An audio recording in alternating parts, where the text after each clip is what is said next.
Jonathan Harker. May the 3rd, Bistritz. Left Munich at 8:35 p.m. Budapest seems a wonderful place, from the glimpse which I got of it from the train and the little I could walk through the streets. Having had some time at my disposal in London, I had visited the British Museum and made search among the books and maps in the library regarding Transylvania. It had struck me that some foreknowledge could hardly fail to have some importance in dealing with the noblemen of that country. I shall enter here some of my notes, as they may refresh my memory when I talk over my travels with Mina. I find that the district he named is in the east of the country, in the midst of the Carpathian Mountains, one of the wildest and least known portions of Europe. I was not able to light on any map or work giving the exact locality of the Castle Dracula, as there are no maps of this country as yet to compare with our own Ordnance Survey maps. But I found that Bistritz, the post town named by Count Dracula, is a fairly well-known place. It was on the dark side of twilight when we got to Bistritz. Count Dracula had directed me to go to the Golden Crone Hotel. I was evidently expected, for when I got near the door, an elderly woman in peasant dress bowed and said, "The Herr Englishman." She gave some message to an elderly man. He immediately returned with a letter. "My friend, welcome to the Carpathians. I am anxiously expecting you. At 3 tomorrow the diligence will start for Bukovina. At the Borgo Pass, my carriage will await you. Your friend, Dracula." 4th of May. I found that my landlord had got a letter from the Count, directing him to secure the best place in the coach for me.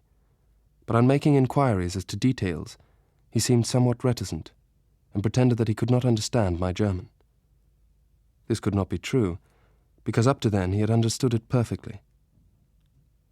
When I asked him if he knew Count Dracula, and could tell me anything of his castle, both he and his wife crossed themselves, and saying that they knew nothing at all, simply refused to speak further.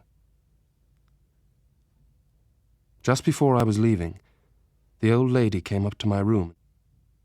She went down on her knees and implored me not to go. I tried to raise her up, and said as gravely as I could that I thanked her, but my duty was imperative. She then rose and dried her eyes, and taking a crucifix from her neck, offered it to me. She saw, I suppose, the doubt in my face, for she put the rosary round my neck and said, "For your mother's sake." Whether it is the old lady's fear, or the many ghostly traditions of this place, or the crucifix itself, I do not know, but I am not feeling nearly as easy in my mind as usual. May the 5th. When we started, the crowd, which had by this time swelled to considerable size, all made the sign of the cross and pointed 2 fingers towards me. With some difficulty, I got a fellow passenger to tell me what they meant. He explained that it was a charm or guard against the evil eye. This was not very pleasant for me, just starting for an unknown place to meet an unknown man. But everyone seemed so kind-hearted and so sorrowful and so sympathetic that I could not but be touched. Then our driver cracked his whip over his horses, and we set off on our journey. The road was rugged, but still we seemed to fly over it with feverish haste. The driver was evidently bent on losing no time. As the evening fell, it began to get very cold. Sometimes the hills were so steep that despite our driver's haste, the horses could only go slowly. I wished to get down and walk up them, as we do at home, but the driver would not hear of it. "No," he said, "you must not walk here. The dogs are too fierce." When it grew dark, there seemed to be some excitement amongst the passengers, and they kept speaking to him, one after the other, as though urging him to further speed. He lashed the horses unmercifully, and with wild cries of encouragement, urged them on to further exertions. Then, through the darkness, I could see a sort of patch of grey light ahead of us, as though there were a cleft in the hills. The excitement of the passengers grew greater. The crazy coach rocked on its great leather springs and swayed like a boat tossed on a stormy sea. Then the mountains seemed to come nearer to us on each side and to frown down upon us. We were entering the Borgo Pass. As we flew along, the driver leaned forward, and on each side the passengers, craning over the edge of the coach, peered eagerly into the darkness. It was evident that something very exciting was either happening or expected. But though I asked each passenger, no one would give me the slightest explanation. Then, amongst a chorus of screams from the peasants and a universal crossing of themselves, a caleche with 4 horses overtook us and drew up beside the coach.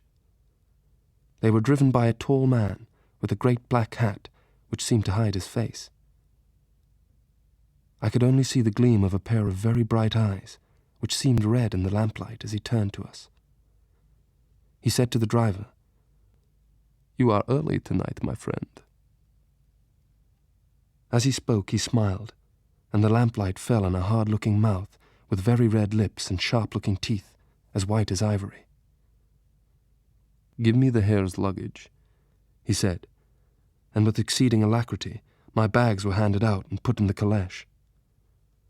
I descended from the side of the coach, the driver helping me with a hand which caught my arm in a grip of steel. His strength must have been prodigious. Without a word he shook his reins, the horses turned, and we swept into the darkness of the pass. A dog began to howl somewhere in a farmhouse far down the road, a long, agonized wailing, as if from fear. Then, far off in the distance, from the mountains on each side of us, began a louder and sharper howling, that of wolves, which affected both the horses and myself in the same way, for I was minded to jump from the caleche and run. It grew colder and colder still, and fine powdery snow began to fall, so that soon we and all around us were covered with a white blanket. The baying of the wolves sounded nearer and nearer, as though they were closing round on us from every side. Just then the moon, sailing through the black clouds, appeared behind the jagged crest of a rock, and by its light I saw around us a ring of wolves. The horses reared and looked helplessly around, but the living ring of terror encompassed them on every side. I called to the coachman, and heard his voice raised in a tone of imperious command. Looking towards the sound, I saw him stand in the roadway. As he swept his long arms, as though brushing aside some impalpable obstacle, the wolves fell back and back further still. Then a heavy cloud passed across the face of the moon, so that we were again in darkness. When I could see again, the driver was climbing into the caleche, and the wolves disappeared. This was all so strange and uncanny that a dreadful fear came upon me, and I was afraid to speak or move. The time seemed interminable as we swept on our way.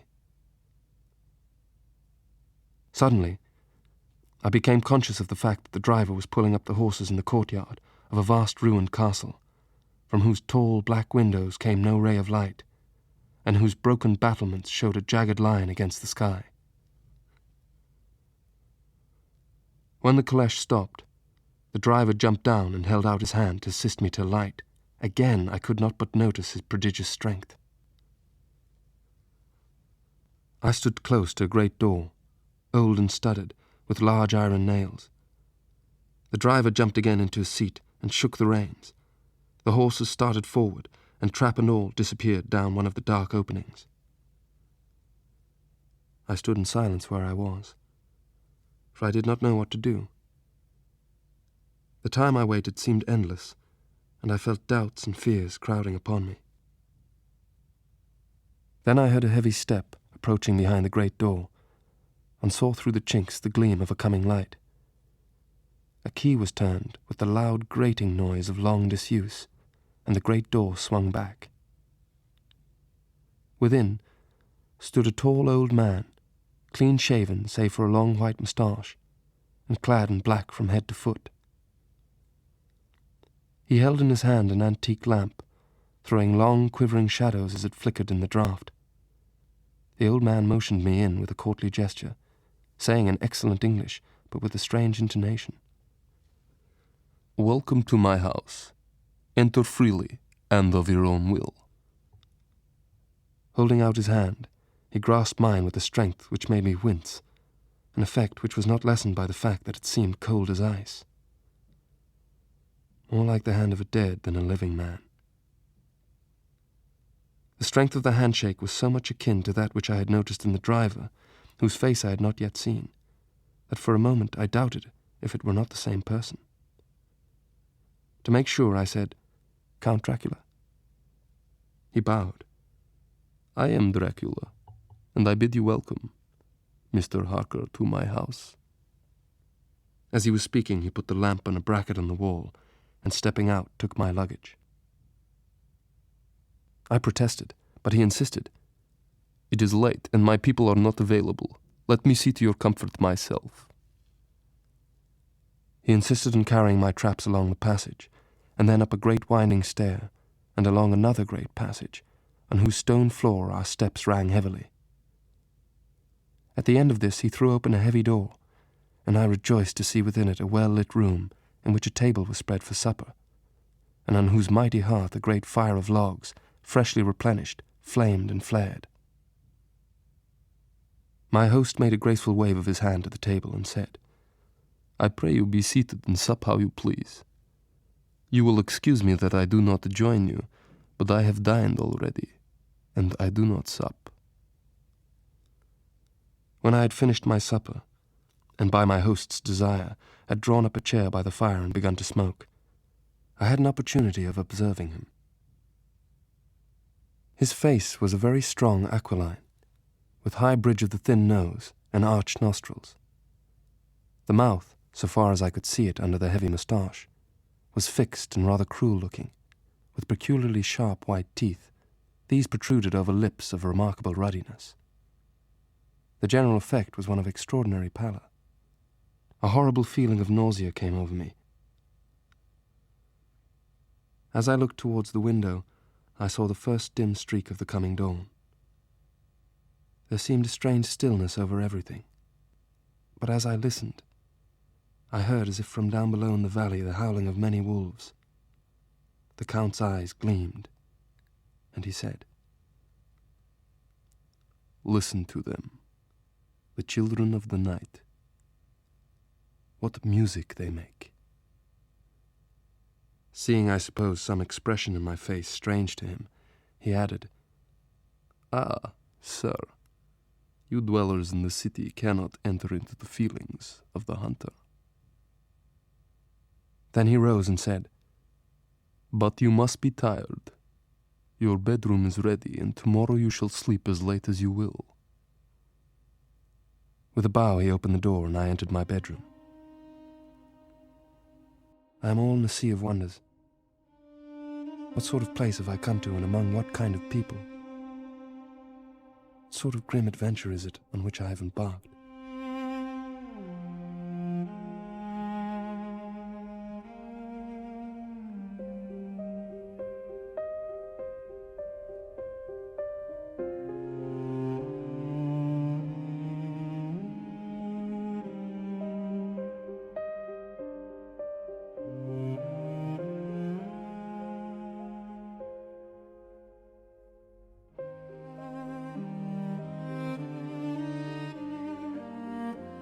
Jonathan Harker, 7th of May. I slept till late in the day and awoke of my own accord.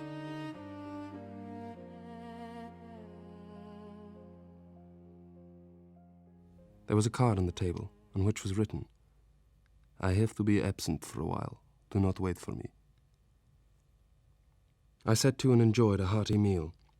When I had done, I looked for a bell so that I might let the servants know I had finished, but I could not find one. There are certainly odd deficiencies in the house. In none of the rooms is there a mirror. There is not even a toilet glass on my table, and I had to get the shaving glass from my bag before I could either shave or brush my hair. I have not yet seen a servant anywhere, or heard a sound near the castle except the howling of wolves. After I had finished my meal, I looked about for something to read. There was nothing in the room, so I opened another door and found a sort of library. Whilst I was looking at the books, the door opened, and the Count entered. He saluted me and hoped that I had a good night's rest. I asked if I might come into that room when I chose.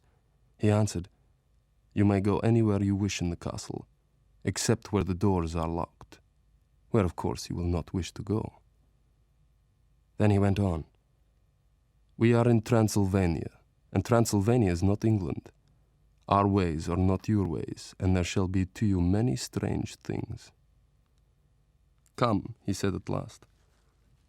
"Tell me of London and of the house which you have procured from me." With an apology for my remissness, I went into my room to get the papers from my bag.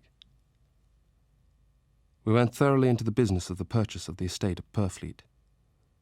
When he began to ask me how I had come across so suitable a place, I read to him the notes which I had made at the time. The estate is called Carfax. The house is very large, and of all periods back to medieval times. There are but few houses close at hand, one being a large house recently formed into a private lunatic asylum. It is not, however, visible from the grounds. After supper I smoked, as on the last evening, and the Count stayed with me, asking questions on every conceivable subject, hour after hour. May the 8th. I only slept a few hours when I went to bed, and feeling that I could not sleep any more, got up. I had hung my shaving glass by the window and was just beginning to shave. Suddenly I felt a hand on my shoulder and heard the Count's voice saying, "Good morning." I started, for it amazed me that I had not seen him, since the reflection of the glass covered the whole room behind me. In starting I had cut myself slightly, but did not notice it at the moment. Having answered the Count's salutation, I turned to the glass again to see how I had been mistaken. This time there could be no error, for the man was close to me and I could see him over my shoulder, but there was no reflection of him in the mirror. At the instant I saw that the cut had bled a little, and the blood was trickling over my chin. When the Count saw my face, his eyes blazed with a sort of demonic fury, and he suddenly made a grab at my throat. I drew away his hand and touched the string of beads which held the crucifix. It made an instant change in him, for the fury passed so quickly that I could hardly believe that it was ever there. "Take care," he said. "How you cut yourself. It is more dangerous than you think in this country." Then he withdrew without a word. When I went into the dining room, breakfast was prepared, but I could not find the Count anywhere. After breakfast, I went out on the stairs and found a room looking towards the south. The view was magnificent, but I am not in heart to describe beauty, for when I had seen the view I explored further. Doors, doors, doors everywhere, and all locked and bolted. The castle is a veritable prison, and I am a prisoner. When I found that I was a prisoner, a sort of wild feeling came over me. I rushed up and down the stairs, trying every door and peering out of every window I could find. But after a little, the conviction of my helplessness overpowered all other feelings. Presently, I heard the great door below shut, and knew that the Count had returned. I went cautiously and saw him through the chink of the door laying the table in the dining room. This confirmed what I had all along thought, that there were no servants in the house. This gave me a fright, for if there is no one else in the castle, it must have been the Count himself who was the driver of the coach that brought me here. This is a terrible thought, for if so, what does it mean that he could control the wolves by only holding up his hand in silence? How was it that all the people at Bistritz and on the coach had some terrible fear for me? 12th of May. Last evening when the Count came from his room, he began by asking me questions on legal matters and on the doing of certain kinds of business. When he had satisfied himself on the points of which he had spoken, he stood up and said, "I trust you will forgive me, but I have much work to do in private this evening." At the door he turned and said, "Let me advise you, my friend, that should you leave these rooms, you will not go to sleep in any other part of the castle. Should sleep ever overcome you, or be like to do, then haste to your own chamber, for your rest will be safe there." When he left me, I went to my room. After a little while, not hearing any sound, I came out and went up the stone stair to where I could look out towards the south. As I leaned from the window, my eye was caught by something moving a story below me, and somewhat to my left, where I imagined, from the lie of the rooms, that the windows of the Count's own room would look out. I drew back behind the stonework and looked carefully out. What I saw was the Count's head coming out from the window. I was at first interested and somewhat amused, for it is wonderful how small a matter will interest and amuse a man when he is a prisoner. But my very feelings changed to repulsion and terror when I saw the whole man slowly emerge from the window and begin to crawl down the castle wall, over that dreadful abyss, face down, with his cloak spreading out around him like great wings. At first I could not believe my eyes.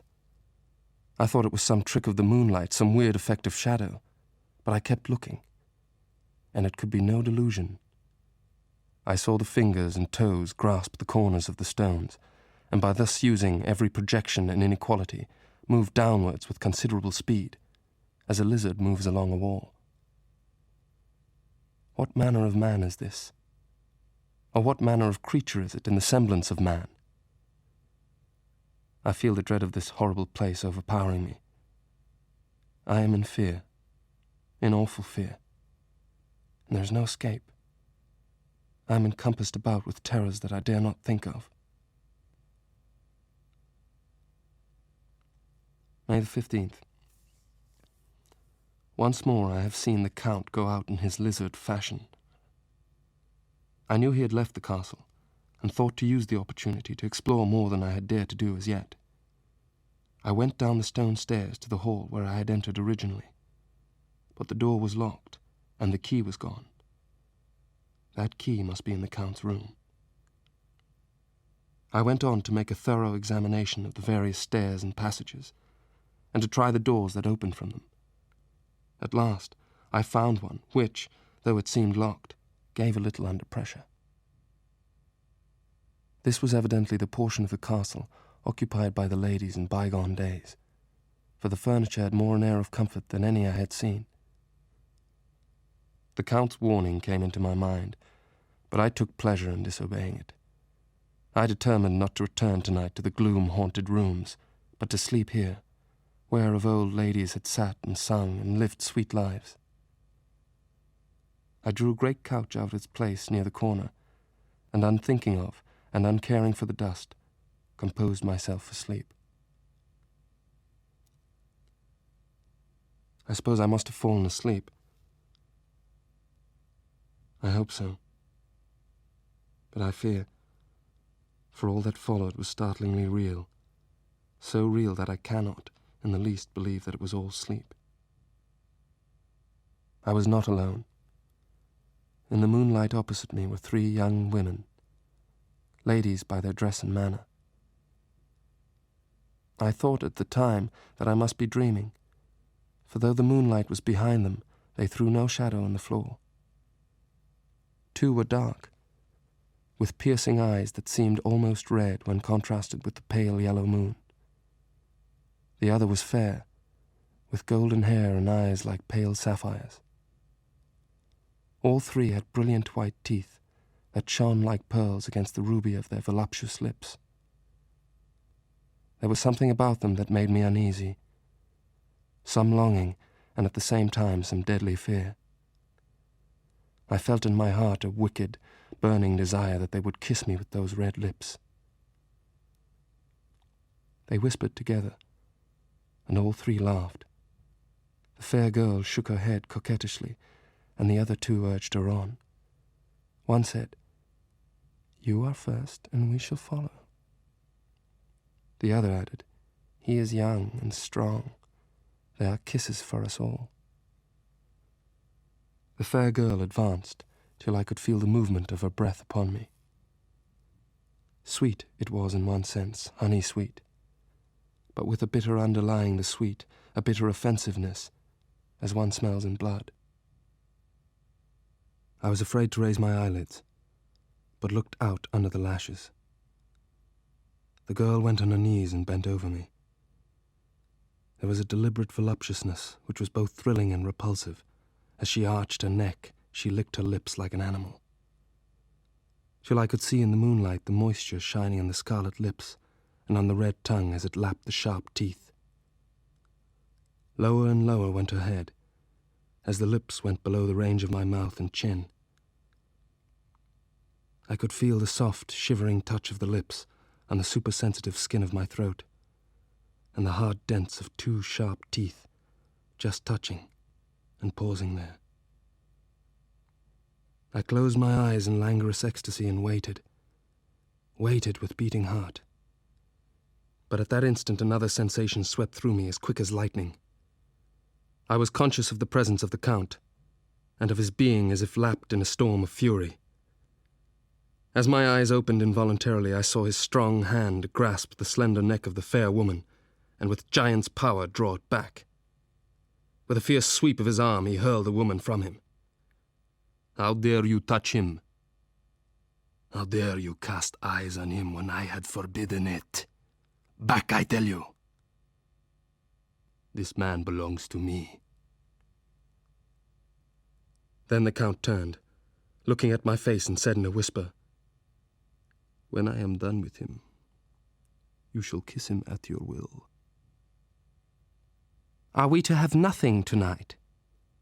said one of them, as she pointed to the bag which he had thrown upon the floor, and which moved as though there were some living thing within it. For answer he nodded his head. One of the women jumped forward and opened it. If my ears did not deceive me, there was a gasp and a low wail as of a half-smothered child. The women closed round, whilst I was aghast with horror. But as I looked, they disappeared, and with them the dreadful bag. Then the horror overcame me, and I sank down, unconscious.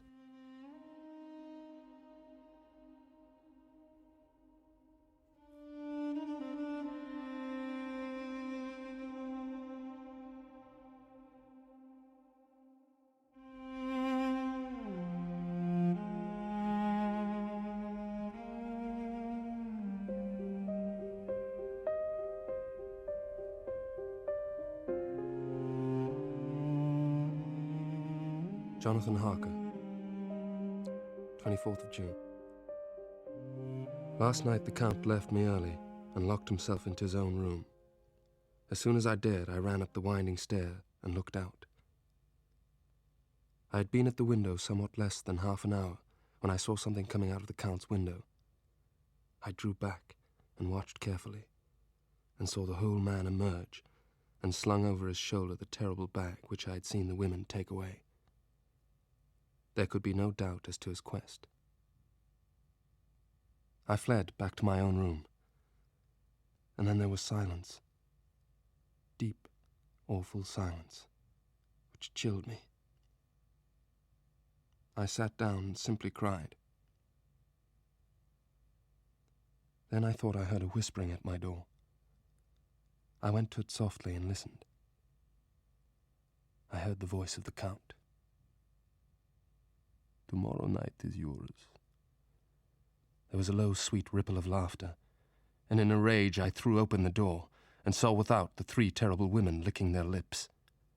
As I appeared, they all joined in a horrible laugh. I came back to my room and threw myself on my knees. It is then so near the end.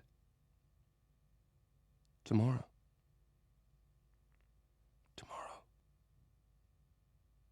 25th of June. I must take action of some sort whilst the courage of the day is upon me. I have seen him myself crawl from his window. Why should not I imitate him and go in by his window? I shall risk it. Goodbye, Mina, if I fail. I knew pretty well the direction and distance of the Count's window, and made for it as well as I could. I was filled with agitation when I slid feet foremost in through the window. I looked around for the Count, but with gladness and surprise made a discovery. The room was empty.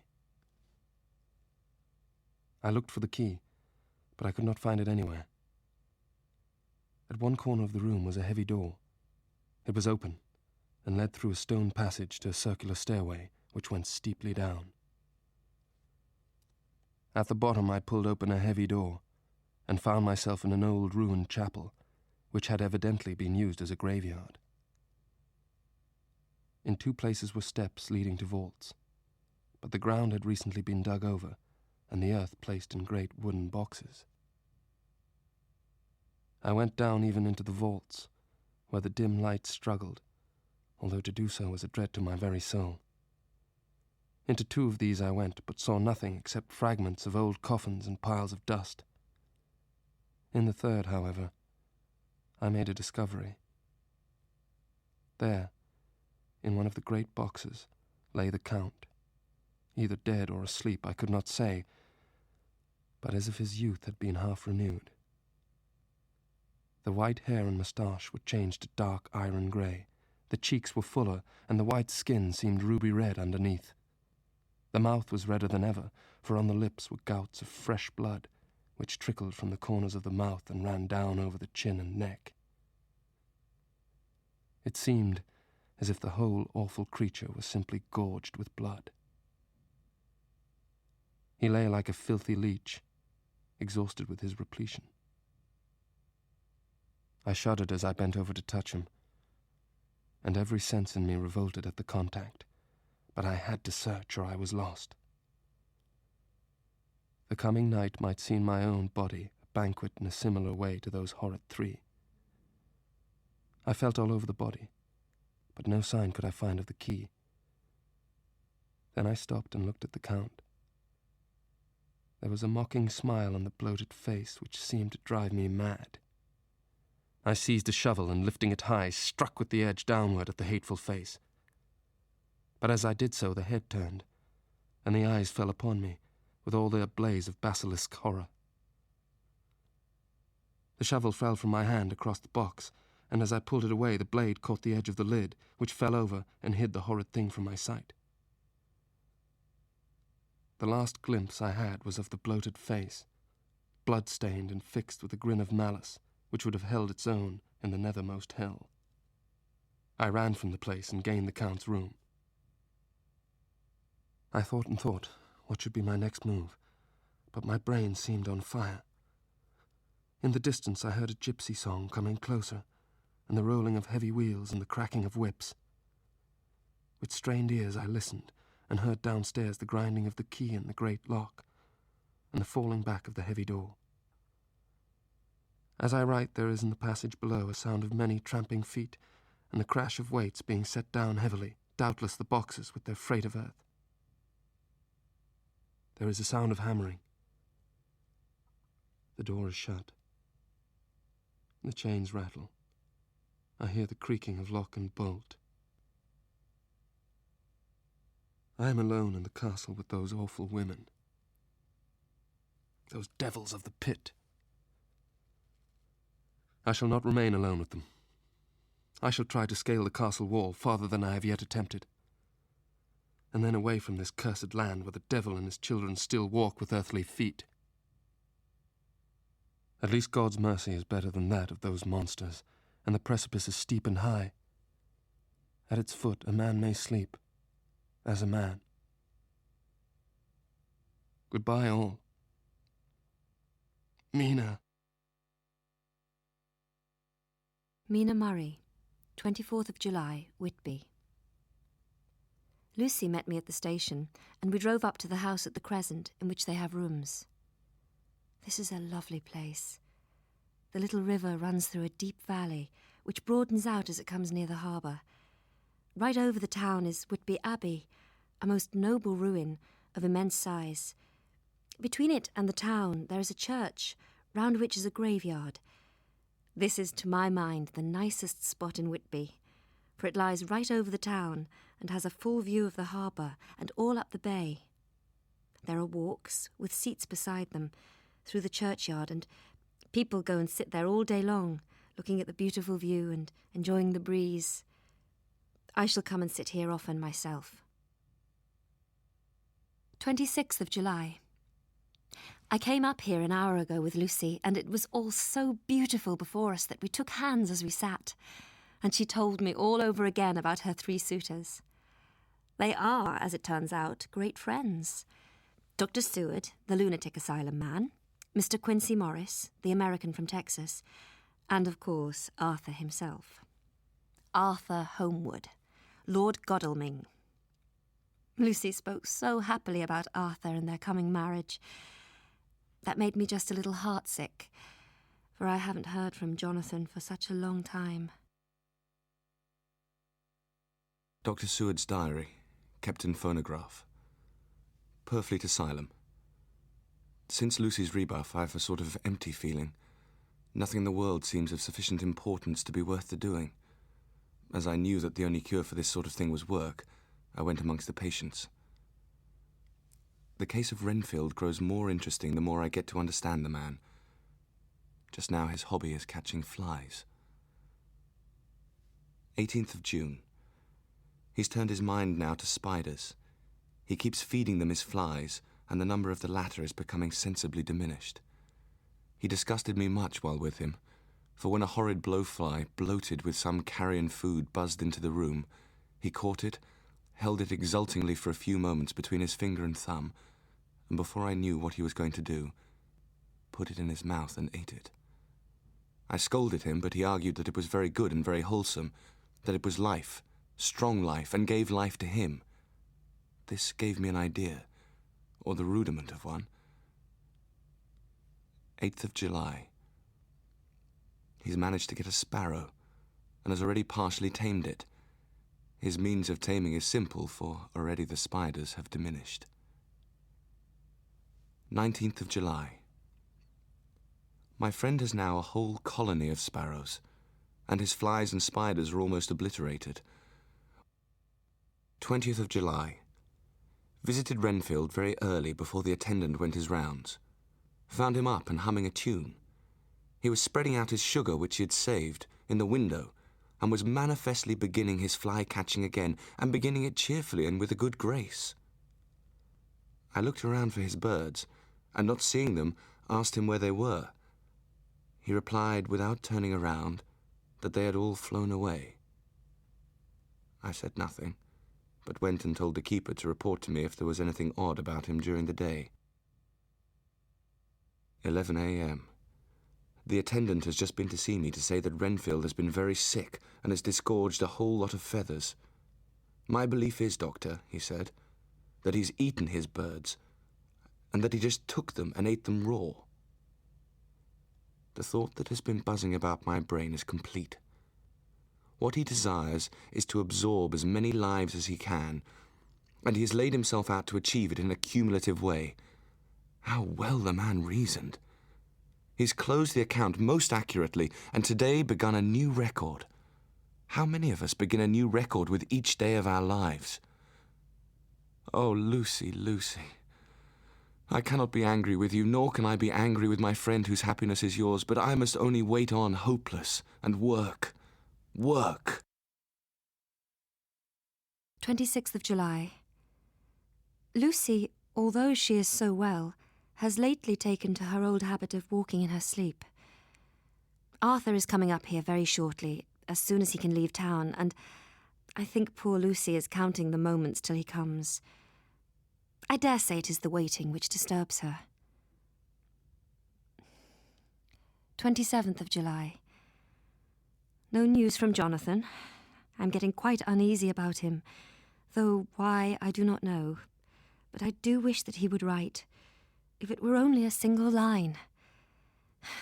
Lucy walks more than ever, and each night I am awakened by her moving about the room. The anxiety and the perpetually being awakened is beginning to tell on me, and I am getting nervous and wakeful myself. 6th of August. This suspense is getting dreadful. Oh, I do hope he's not ill. He surely would have written. If I only knew where to write to or where to go, I should feel easier. I must only pray to God for patience. Last night was very threatening, and the fishermen say that we're in for a storm. Just now the Coast Guard came along with his spyglass under his arm. He stopped to talk with me, as he always does, but all the time kept looking at a strange ship. "I can't make her out," he said. "She's a Russian by the look of her, but she's knocking about in the queerest way. She's steered mighty strangely. We'll hear more of her before this time tomorrow."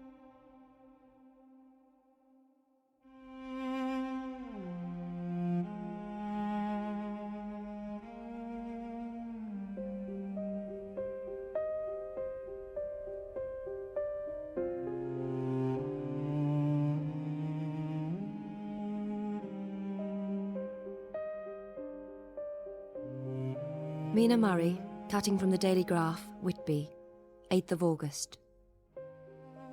One of the greatest and suddenest storms on record has just been experienced here, with results both strange and unique. Yesterday evening there was a sultry heat, and that prevailing intensity which, on the approach of thunder, affects persons of a sensitive nature. There were but few lights at sea, for even the coasting steamers kept well to seaward, and but few fishing boats were in sight. The only sail noticeable was a foreign schooner with all sails set. Shortly before midnight, the stillness of the air grew quite oppressive. Then, without warning, the tempest broke. With a rapidity which seemed incredible, the whole aspect of nature at once became convulsed. Before long, the searchlight discovered some distance away the schooner with all sails set, and a shudder ran through all who saw her, for lashed to the helm was a corpse, with drooping head, which swung horribly to and fro at each motion of the ship. There was a considerable concussion as the vessel drove up on the sand heap. Every spar, rope and stay was strained, and some of the top hammer came crashing down. But strangest of all, the very instant the shore was touched, an immense dog sprang up on deck from below, and running forward, jumped from the bow onto the sand. Making straight for the steep cliff, it disappeared in the darkness. By the courtesy of the chief boatman, I was, as your correspondent, permitted to climb on deck. The man was fastened by his hands, tied one over the other to a spoke of the wheel.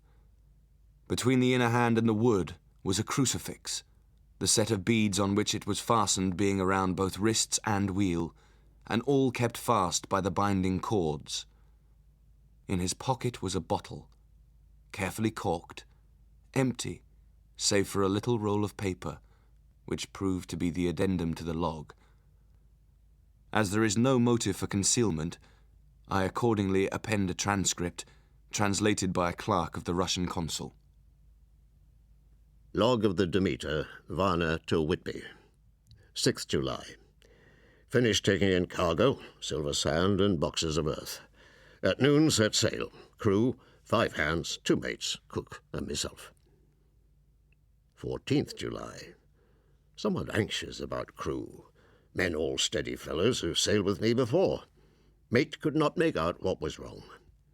They only told him there was something aboard, and crossed themselves. Mate lost temper with one of them and struck him. Expected fierce quarrel, but all was quiet. 16th July.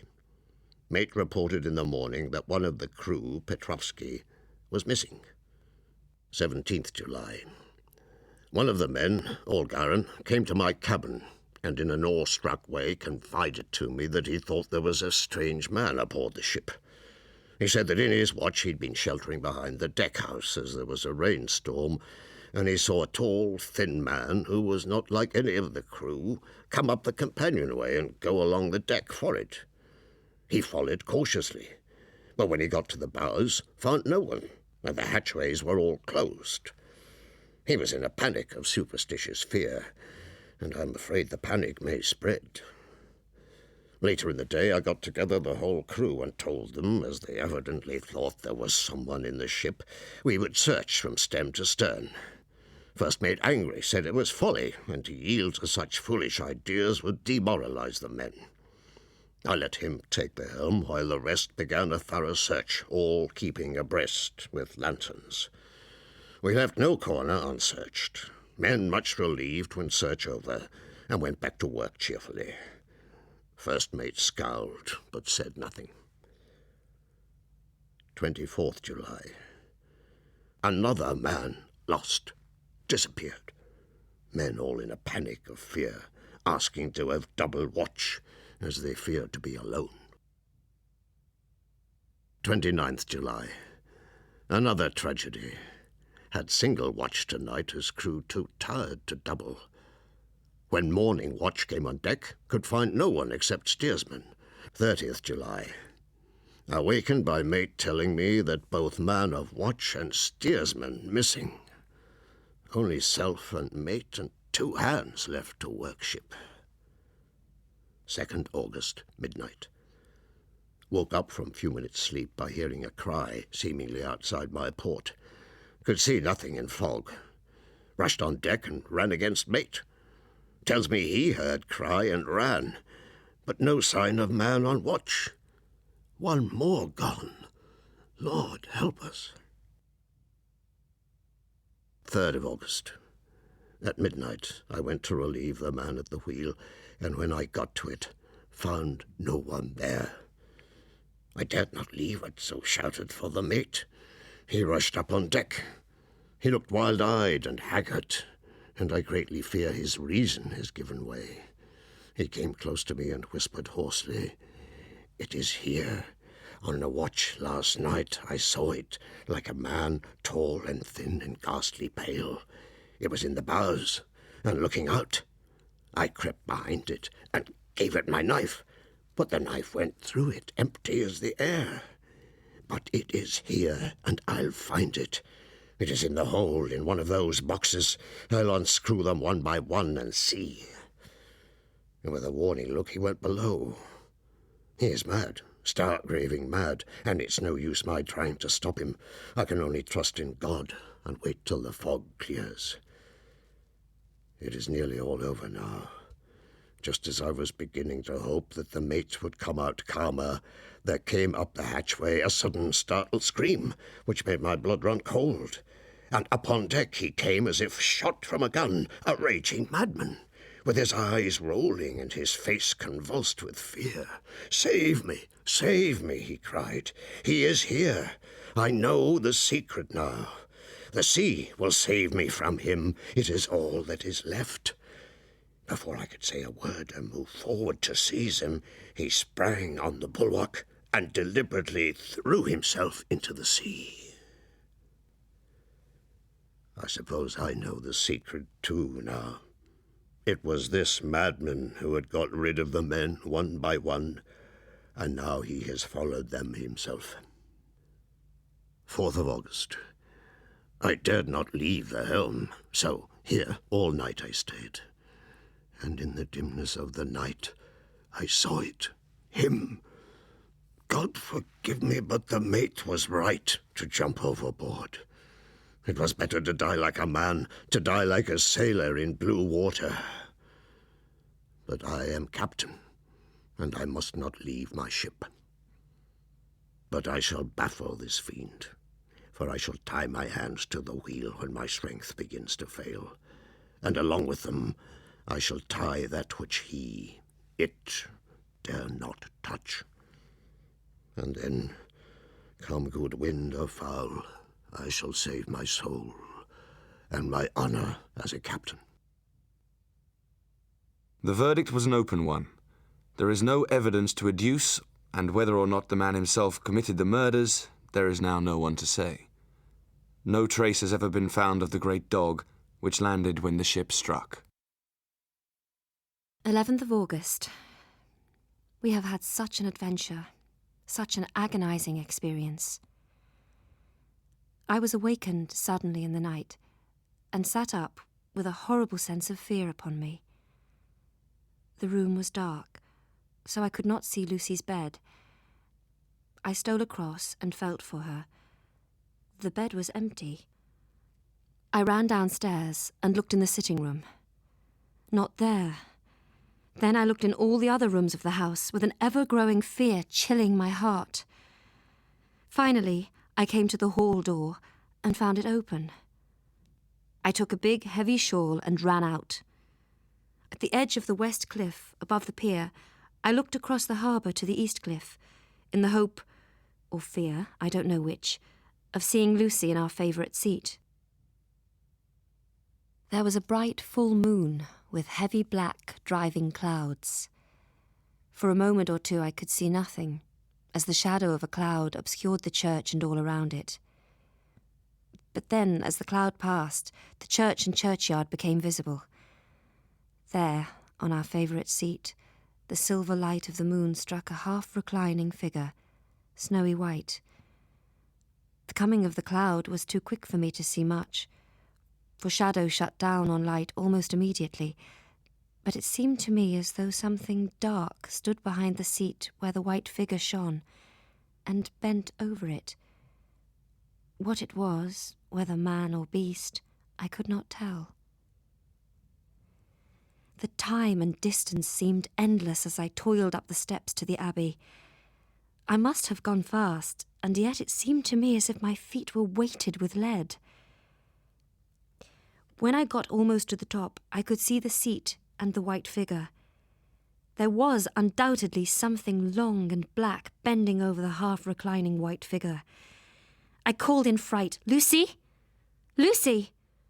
And something raised a head, and from where I was, I could see a white face and red, gleaming eyes. Lucy did not answer, and I ran on to the entrance of the churchyard. As I entered, the church was between me and the seat, and for a minute or so I lost sight of her. When I came in view again, the cloud had passed, and the moonlight struck so brilliantly that I could see Lucy half reclining, with her head lying over the back of the seat. She was quite alone, and there was not a sign of any living thing about. When I bent over her, I could see that she was still asleep. Her lips were parted, and she was breathing in long, heavy gasps, as though striving to get her lungs full at every breath. As I came close, she put up her hand in her sleep and pulled the collar of her nightdress close around her, as though she felt the cold. I flung the warm shawl over her and drew the edges tight around her neck, for I dreaded lest she should get some deadly chill from the night air. I fastened the shawl at her throat with a big safety pin, but I must have been clumsy in my anxiety and pinched or pricked her with it, for by and by, when her breathing became quieter, she put her hand to her throat again and moaned. Same day, noon. Lucy slept till I woke her. I was sorry to notice that my clumsiness with the safety pin hurt her. I must have pinched up a piece of loose skin and have transfixed it, for there are 2 little red points, like pinpricks, and on the band of her nightdress, a drop of blood.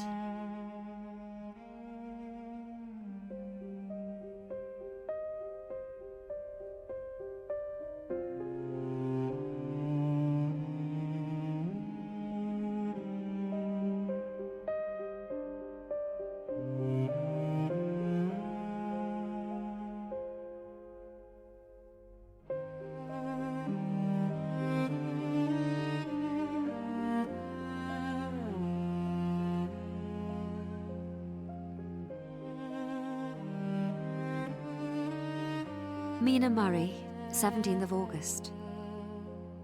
Some sort of shadowy pall seems to be coming over our happiness. No news from Jonathan, and Lucy seems to be growing weaker.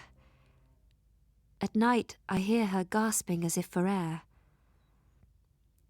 I trust her feeling ill may not be from that unlucky prick of the safety pin. I looked at her throat just now as she lay asleep, and the tiny wounds seem not to have healed. They are still open and, if anything, larger than before, and the edges of them are faintly white. 19th of August. Joy, joy, joy! At last news of Jonathan. The dear fellow has been ill. That is why he did not write. I am to leave in the morning and go over to him and to help to nurse him if necessary, and to bring him home. My journey is all mapped out and my luggage ready. Dr. Seward, 19th of August. I heard the clock strike twice when the night watchman came to me to say that Renfield had escaped. I threw on my clothes and ran down at once. The attendant told me the patient had gone to the left and had taken a straight line, so I ran as quickly as I could. As I got through the belt of trees, I saw a white figure scale the high wall which separates our grounds from those of the deserted house. Crossing the wall, I dropped down on the other side into the grounds of Carfax. I could see Renfield's figure just disappearing behind the angle of the house, so I ran after him. On the far side of the house, I found him pressed close against the old iron-bound oak door of the chapel. As I ventured to draw near him, I heard him say, "I am here to do your bidding, master. I've worshipped you long and afar off. Now that you are near, I await your commands." Mina Harker to Lucy Westenra. Hospital of St. Joseph and St. Mary, Budapest, 24th of August. My dearest Lucy, I know you will be anxious to hear all that has happened since we parted at Whitby. I found my dear one, oh, so thin and pale and weak-looking. He is only a wreck of himself, and he does not remember anything that has happened to him for a long time past. Or at least he wants me to believe so, and I shall never ask. He has had some terrible shock, and I fear it might tax his poor brain if he were to try to recall it. Lucy, dear, the chaplain of the English Mission Church has been sent for. We are to be married in an hour. Arthur Holmwood to Dr. Seward. 31st of August. My dear Jack, I want you to do me a favour. Lucy is ill. Well, that is, she has no special illness, but ever since our return from Whitby she has looked awful. And she is getting worse every day. I told her I should ask you to see her, and she finally consented. It will be a painful task for you, old friend, but it is for her sake.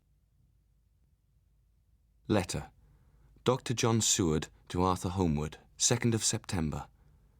My dear fellow, with regard to Miss Westenra's health, I hasten to let you know at once that there is not any functional disturbance or any malady that I know of. At the same time, I am not by any means satisfied with her appearance. I am in doubt, and so have done the very best thing I know of. I've written to my old friend and master, Professor Van Helsing of Amsterdam. He's a philosopher and a metaphysician, and one of the most advanced scientists of his day. I've asked him to come at once. Dr. Seward's Diary, 7th of September. Van Helsing came with me to Hillingham, and we were shown up to Lucy's room. If I was shocked when I saw her yesterday, I was horrified when I saw her today. She was ghastly, chalkily pale. The red seemed to have gone even from her lips and gums, and the bones of her face stood out prominently. Her breathing was painful to see or hear. Van Helsing beckoned to me, and we went gently out of the room. "There's no time to be lost," he said. "She will die for sheer want of blood. There must be a transfusion at once." When we reached the hall, Arthur was stepping quickly in. The professor said to him gravely, "Sir, you have come in time. You are the lover of our dear miss. She is bad, very bad. She wants blood, and blood she must have or die." We all went up to Lucy's room, and with swiftness but absolute method, Van Helsing performed the operation. When all was over, I could see how much Arthur was weakened. I dressed the wound and took his arm to bring him away. Van Helsing adjusted the pillow to the patient's head. As he did so, the narrow black velvet band which he seemed always to wear round her throat was dragged up a little and showed a red mark on her throat. Arthur did not notice it, but I could hear the deep hiss of indrawn breath, which is one of Van Helsing's ways of betraying emotion. Just over the external jugular vein, there were 2 punctures. 8th of September. I sat up all night with Lucy. She never stirred, but slept on and on in a deep, tranquil sleep. In the early morning her maid came, and I took myself back home. I sent a short wire to Van Helsing and to Arthur, telling them of the excellent result of the operation. 9th of September. I was pretty tired and worn out when I got to Hillingham. For 2 nights I'd hardly slept a wink of sleep. Lucy was up and in cheerful spirits. When she shook hands with me, she looked sharply in my face and said, "No sitting up tonight for you, you're worn out." 10th of September. I was conscious of the professor's hand on my head and started awake all in a second. "And how is our patient?" "Well, when I left her," I answered, and together we went into the room. As I raised the blind and the morning sunlight flooded the room, I heard the professor's low hiss of inspiration.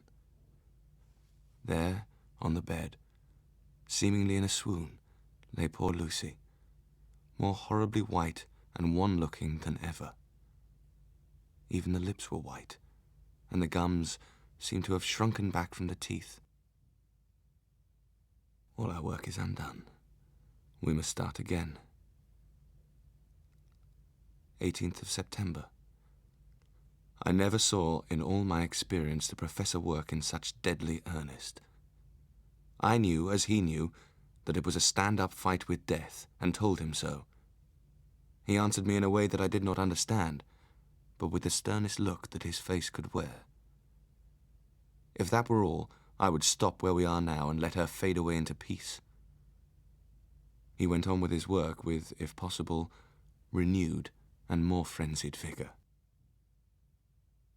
"We must consult as to what is to be done," he said as we descended the stairs. He was evidently torturing his mind about something. "We must have another transfusion of blood. You're exhausted already. I'm exhausted too. What are we to do for someone who will open his veins for her?" "What's the matter with me, anyhow?" The tones brought relief and gladness to my heart, for they were those of Quincey Morris. "What brought you here?" I cried as our hands met. "I guess art is the cause." He handed me a telegram. "Have not heard from Seward in 3 days and am terribly anxious. Send me word how Lucy is. Do not delay. Homeward." "I think I just came in the nick of time. You've only to tell me what to do." And once more we went through that ghastly operation. 19th of September. All last night she slept fitfully. The professor and I took it in turns to watch, and never left her for a moment unattended. In the afternoon she asked for Arthur, and we telegraphed for him. When he saw her, Arthur was simply choking with emotion, and none of us could speak. 20th of September. I relieved Van Helsing in his watch over Lucy.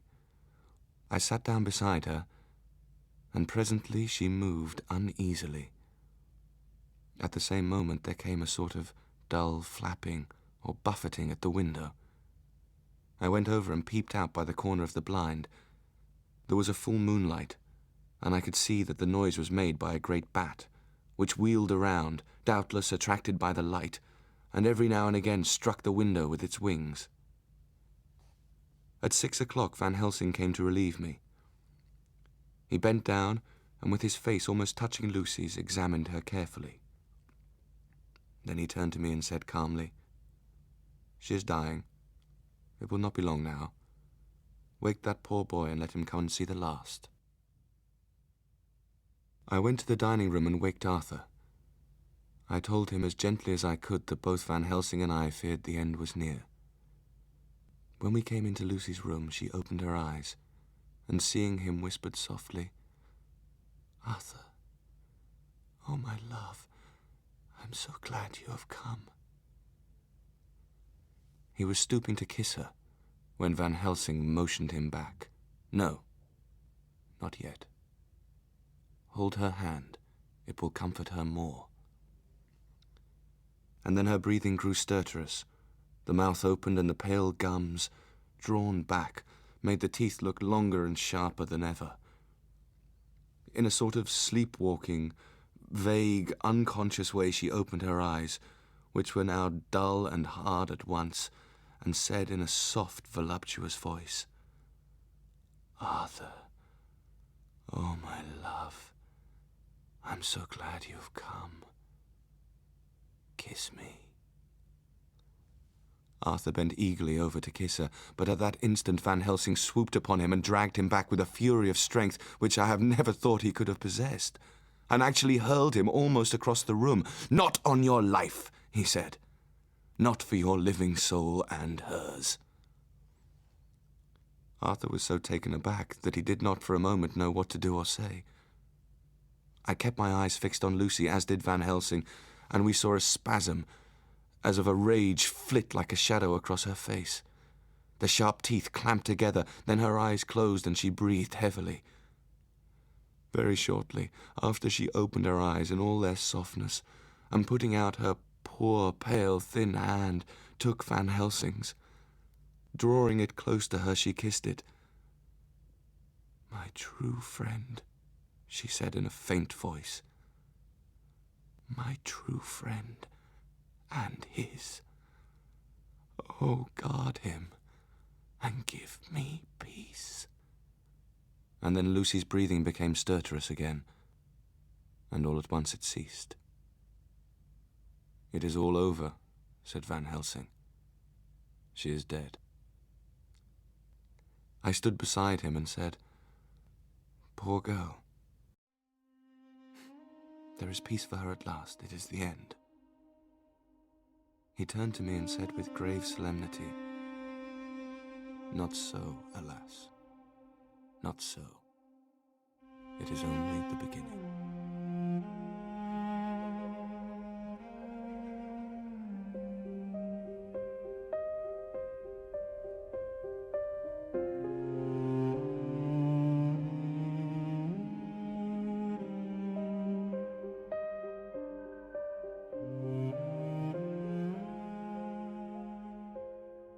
Mina Harker, 22nd of September.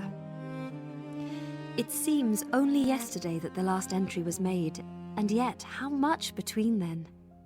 In Whitby and all the world before me, Jonathan away and no news of him. And now, married to Jonathan and returned to England, and Jonathan with another attack that may harm him. We came back to town quietly and walked down Piccadilly. Jonathan was holding me by the arm, the way he used to.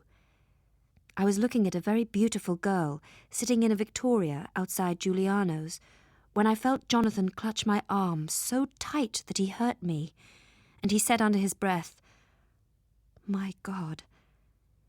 He was very pale, as, half in terror and half in amazement, he gazed at a tall, thin man with a black moustache and pointed beard, who was also observing the pretty girl. He was looking at her so hard that he did not see either of us, and so I had a good view of him. His face was hard and cruel and sensual, and his teeth were pointed like an animal's. I asked Jonathan why he was disturbed, and he answered, "Do you see who it is?" The poor dear was evidently terrified at something, very greatly terrified. I do believe that if he had not had me to support him, he would have sunk down. Jonathan kept looking after him, and he said, as if to himself, "I believe it is the Count. But he has grown young. My God, if this be so." He was distressing himself so much that I feared to keep his mind on the subject by asking him any questions, so I drew him away quietly. I must not ask him, but I must somehow learn the facts of his journey abroad. The time is come, I fear, when I must open the diary he kept and know what is written. Oh, Jonathan, you will forgive me if I do wrong, but it is for your own dear sake. Later. Jonathan, still pale and dizzy under the relapse of his malady, and now a telegram from Van Helsing, whoever he may be. "You will be grieved to hear that Miss Lucy Westenra died the day before yesterday." Oh, what a wealth of sorrow in a few words.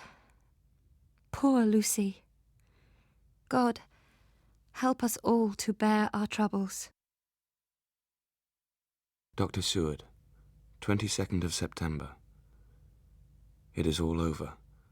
Lucy lies in the tomb of her kin, in a lonely churchyard away from teeming London, where the air is fresh and the sun rises over Hampstead Hill. 24th of September. I hadn't the heart to write last night. That terrible record of Jonathan's upset me so. How he must have suffered, whether it be true or only imagination. I wonder if there's any truth in it at all. Van Helsing to Mrs. Harker, 24th September. Dear Madam, I pray you to pardon my writing, but I am deeply concerned about certain matters vitally important. May it be that I see you. I am a friend of Dr. John Seward and Lord Godalming. I should come to Exeter to see you at once, if you tell me I am privileged to come. 25th of September. It was 2:30 when the knock came. In a few minutes, Mary opened the door and announced Dr. Van Helsing. I rose and bowed, and he came towards me. Madam Mina, it is on account of the dead that I come. I have read your letters to Miss Lucy. I know that you were with her at Whitby. She sometimes kept a diary, and in that diary she traces by inference certain things to a sleepwalking, in which she puts down that you saved her. In great perplexity, then, I come to you, and ask you to tell me all that you can remember. When it came to speaking to this great learned man, I began to fear that he would think me a fool. But he had promised to help, and I trusted him, so I said, Dr. Van Helsing, what I have to tell you is so queer that you must not laugh at me. You must not think me foolish, that I have even half believed some very strange things. If you will let me, I shall give you a paper to read. It will tell you my trouble and Jonathan's. It is the copy of his journal when abroad. Van Helsing to Mrs. Harker, 25th September, 6 o'clock. Dear Madam Mina, I have read your husband's so wonderful diary. You may sleep without doubt. Strange and terrible as it is true. Jonathan Harker, September the 26th. I thought never to write in this diary again, but the time has come. Mina told me of Van Helsing's visit. It seems to have made a new man of me. It was the doubt as to the reality of the whole thing that knocked me over. I felt impotent and in the dark, and distrustful. But now that I know, I am not afraid, even of the Count. He has succeeded after all, then, in his design in getting to London, and it was he I saw. Van Helsing is the man to unmask him and hunt him out. Dr. Seward, 26th of September. Van Helsing almost bounded into the room and thrust last night's Westminster Gazette into my hand. What do you think of that? He asked. He pointed out a paragraph about children being decoyed away at Hampstead. It did not convey much to me until I reached a passage where it described small puncture wounds on their throats. Well, he said. It is like poor Lucy's. He stood up and said solemnly, Would it were so. But alas, no. It is worse. Far, far worse. 29th of September. Last night, a little before 10 o'clock, Arthur and Quincy came into Van Helsing's room. He began by saying that he hoped we would all come with him, for, he said, there is a grave duty to be done. It was just before 12 o'clock when we got into the churchyard. When we'd come close to the tomb, I looked at Arthur, for I feared the proximity to a place laden with so sorrowful a memory would upset him, but he bore himself well. The professor unlocked the door, and seeing a natural hesitation amongst us, solved the difficulty by entering first. The rest of us followed, and he closed the door. He then lit a dark lantern and pointed to a coffin. Arthur stepped forward hesitatingly. The professor took his screwdriver and took off the lid of the coffin.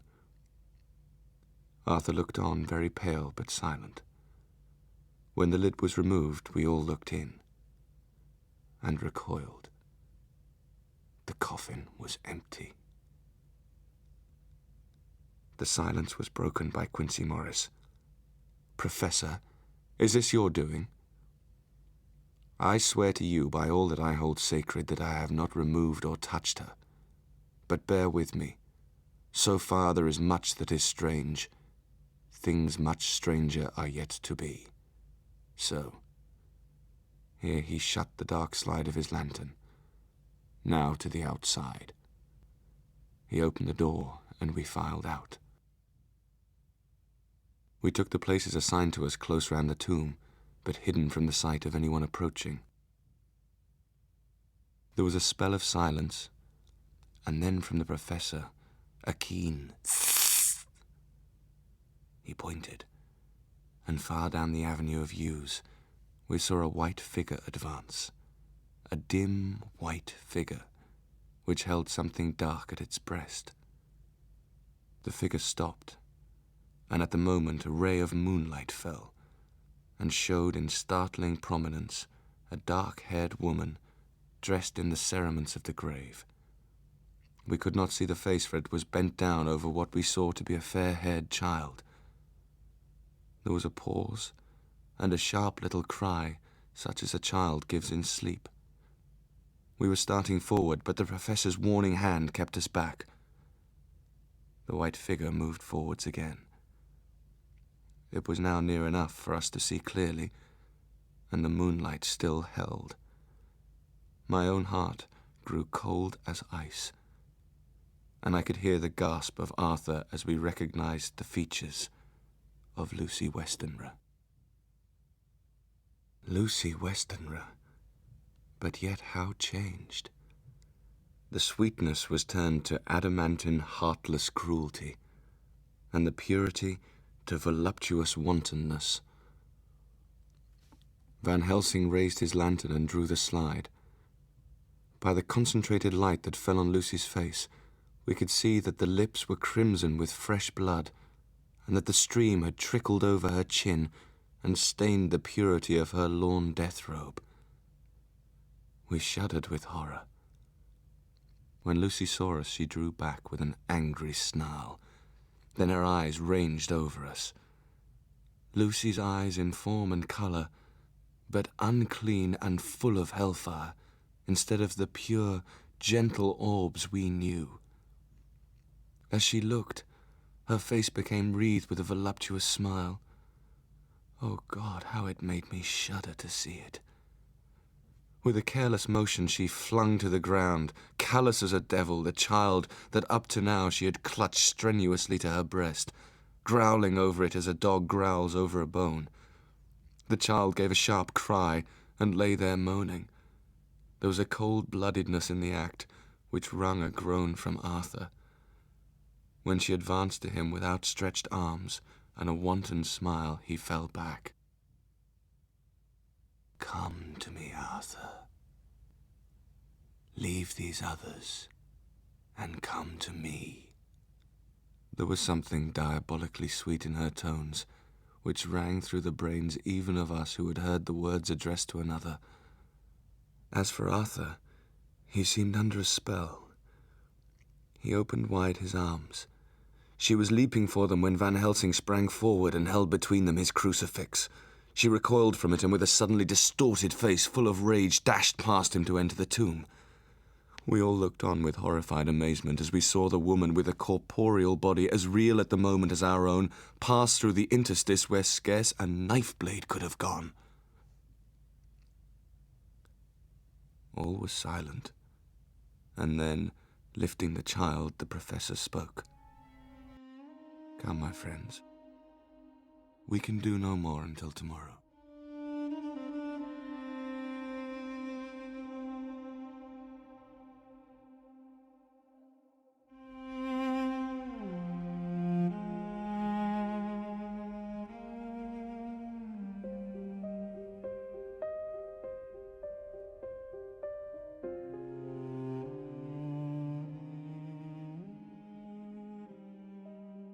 Dr. Seward. 29th of September, night.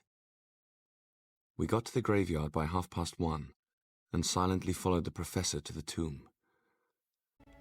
When he again lifted the lid off Lucy's coffin, we all looked, Arthur trembling like an aspen, and saw that the corpse lay there in all its death beauty. But there was no love in my own heart, nothing but loathing for the foul thing which had taken Lucy's shape without her soul. I could see even Arthur's face grow hard as he looked. Presently he said to Van Helsing, "Is this really Lucy's body, or only a demon in her shape?" "It is her body, and yet not it. But wait a while, and you shall see her as she was." She seemed like a nightmare of Lucy as she lay there. The pointed teeth, the blood-stained voluptuous mouth, the whole carnal and unspirited appearance seeming like a devilish mockery of Lucy's sweet purity. Van Helsing, with his usual methodicalness, began taking the various contents from his bag. When all was ready, he said, "Before we do anything, let me tell you this. It is out of the lore and experience of the ancients and all of those who have studied the powers of the undead. They cannot die, but must go on age after age, adding new victims and multiplying the evils of the world." Arthur stepped forward and said bravely, though his hand trembled and his face was as pale as snow, "My true friend, tell me what I am to do, and I shall not falter." Van Helsing laid a hand on his shoulder and said, "Brave lad, take this stake in your left hand, ready to place the point over the heart, and the hammer in your right. Then when we begin our prayer for the dead, strike in God's name." Arthur took the stake and the hammer, and when once his mind was set on action, his hands never trembled. Van Helsing opened his missal and began to read, and Quincy and I followed as well as we could. Arthur placed the point over the heart, and as I looked I could see its dint in the white flesh. Then he struck with all his might. The thing in the coffin writhed, and a hideous, blood-curdling screech came from the opened red lips. The body shook and quivered and twisted in wild contortions. The sharp, white teeth champed together till the lips were cut and the mouth was smeared with a crimson foam. But Arthur never faltered. His untrembling arm rose and fell, driving deeper and deeper the mercy-bearing stake. Finally, the terrible task was over. The hammer fell from Arthur's hand.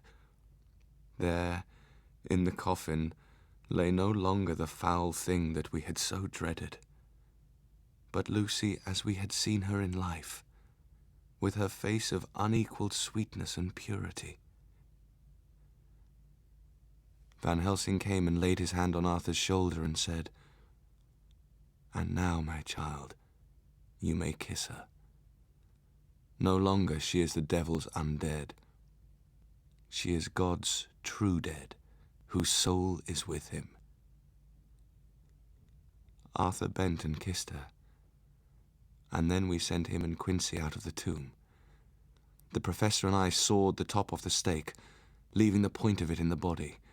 Then we cut off the head and filled the mouth with garlic.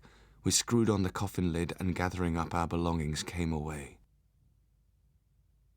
Outside the air was sweet. The sun shone and the birds sang, and it seemed as if all nature were tuned to a different pitch. Before we moved away, Van Helsing said, "Now, my friends, one step of our work is done. But there remains a greater task. To find the author of all this our sorrow and to stamp him out. 2 nights hence you shall meet with me.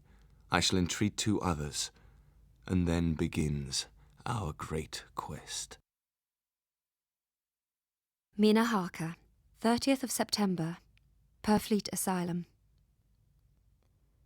When we met in Dr. Seward's study, we formed a sort of committee.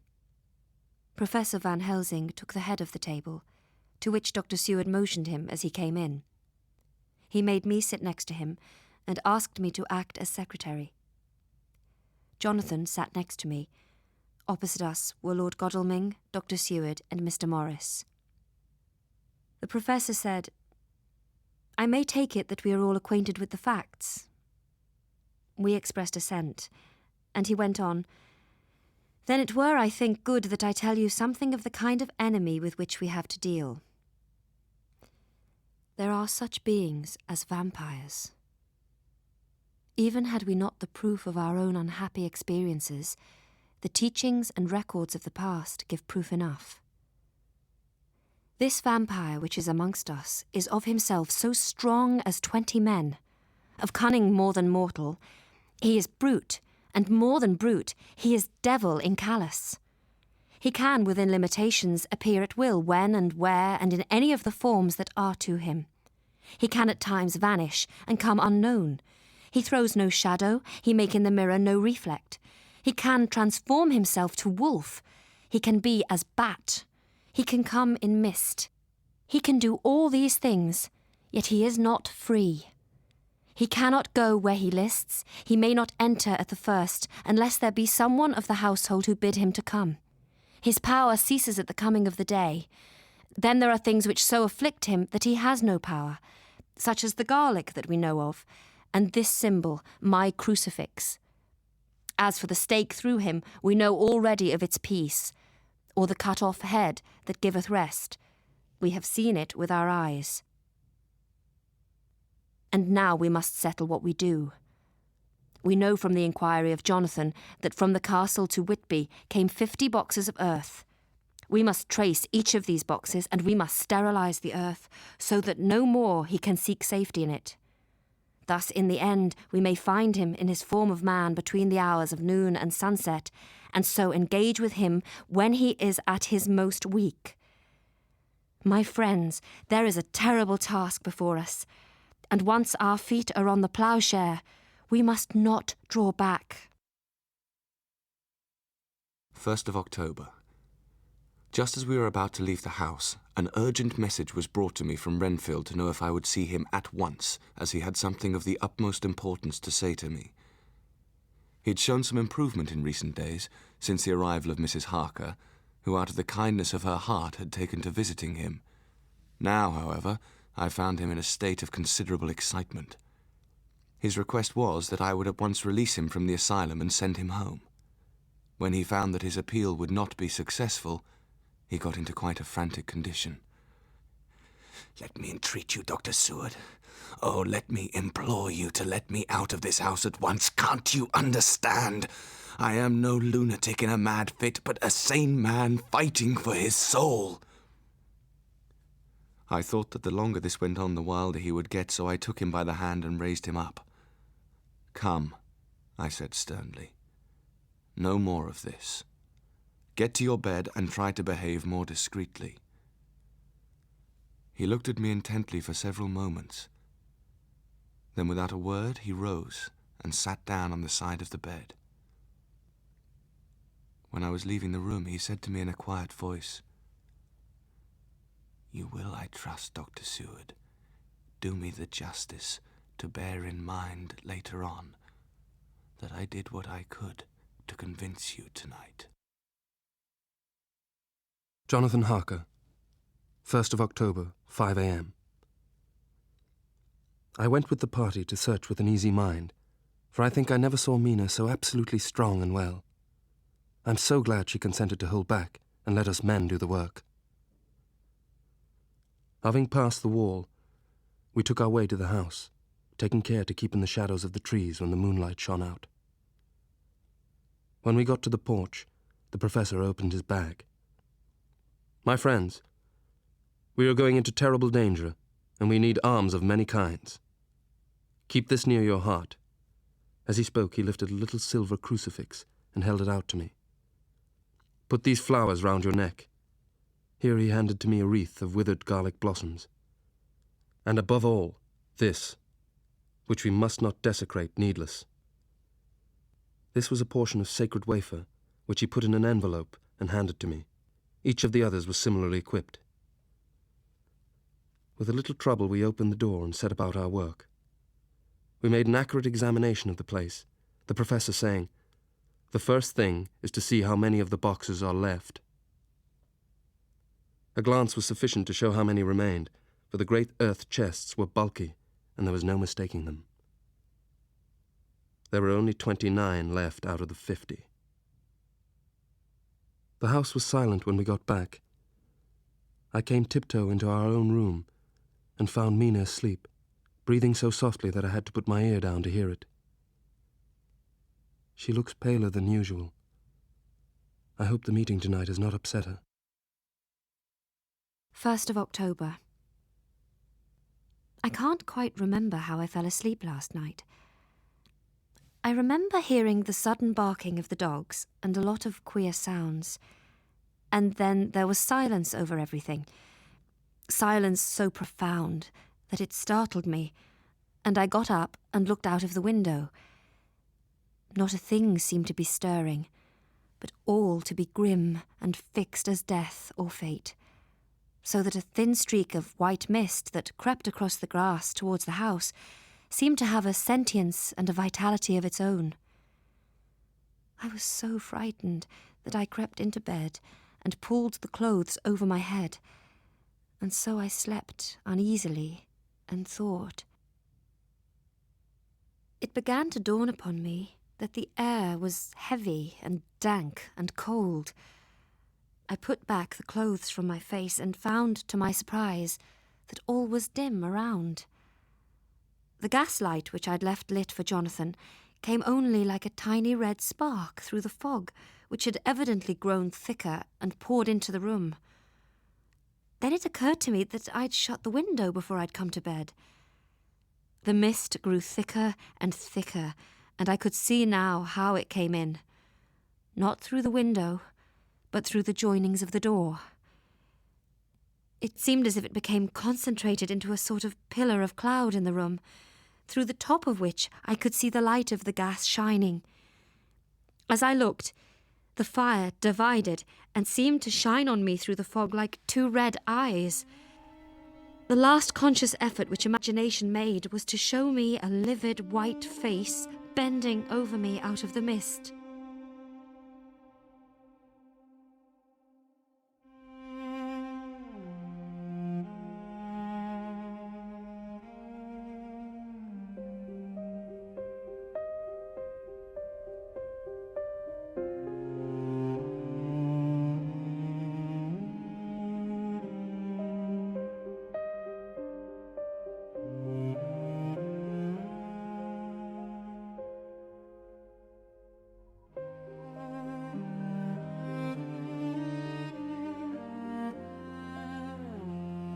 Jonathan Harker, 2nd of October, evening.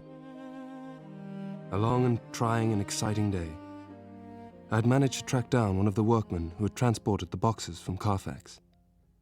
He told me that he had made 2 journeys between Carfax and a house in Piccadilly, and he had taken 9 great boxes with a horse and cart hired by him for this purpose. Dr. Seward, 3rd of October. Let me put down with exactness all that happened. Not a detail must be forgotten. In all calmness, I must proceed. Late last night, the attendant came bursting into my room and told me that Renfield had met with some accident. When I came to Renfield's room, I found him lying on the floor in a glittering pool of blood. When I went to move him, it became at once apparent that he had received some terrible injuries.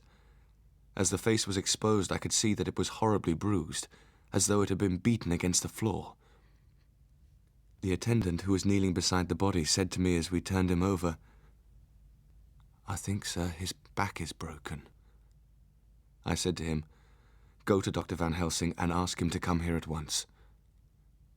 The man ran off, and within a few minutes the professor appeared. We went into a strict examination of the patient. As we did so, there was a tapping at the door. I went over and opened it and found in the corridor without Arthur and Quincy. The former spoke. "I heard your man call Dr. Van Helsing and tell him of an accident." When Quincy saw the attitude and state of the patient and noted the horrible pool on the floor, he said softly, "My God, what has happened to him?" It was evident that the patient was sinking fast. He might die at any moment. I called to Quincy, "The brandy, quick!" We moistened the parched lips. For an instant, Renfield's eyes closed, not with pain or sleep, but voluntarily, as though he were bringing all his faculties to bear. When he opened them, he said,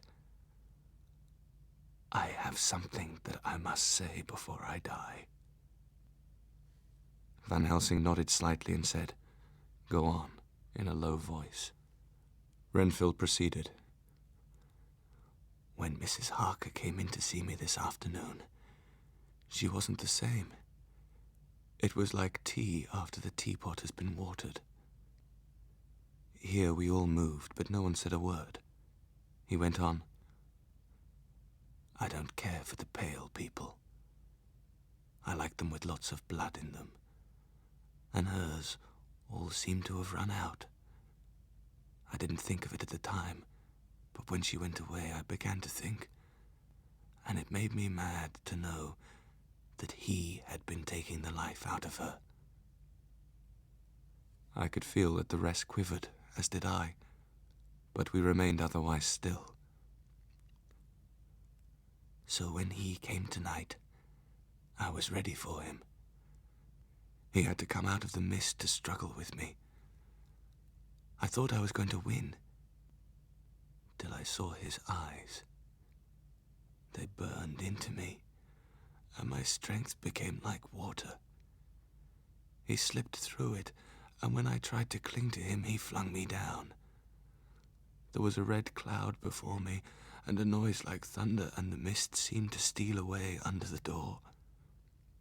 His voice was becoming fainter, and his breath more stertorous. Van Helsing stood up instinctively. "We know the worst now," he said. "He is here, and we know his purpose. There is not an instant to spare." We hurried and took from our rooms the same things that we had when we entered the Count's house. The Professor had his ready, and as we met outside the Harker's door, he said, "Be wise, my friends. It is no common enemy that we deal with." He turned the handle as he spoke, but the door did not yield. We threw ourselves against it. With a crash, it burst open. What I saw appalled me. I felt my hair rise like bristles on the back of my neck, and my heart seemed to stand still.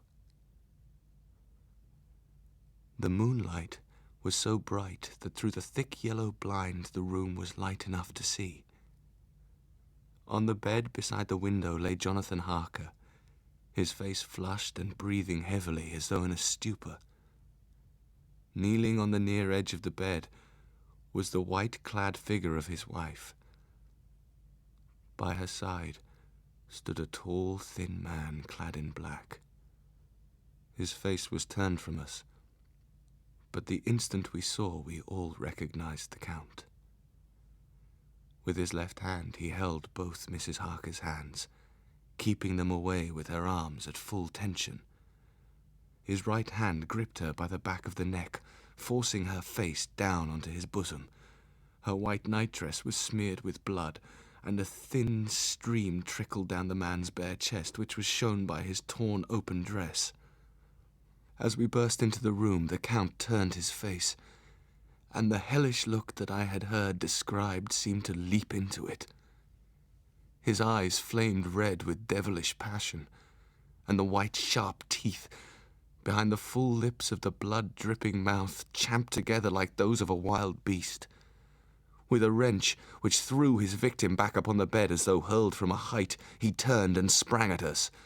But by this time the Professor was holding towards him the envelope which contained the sacred wafer.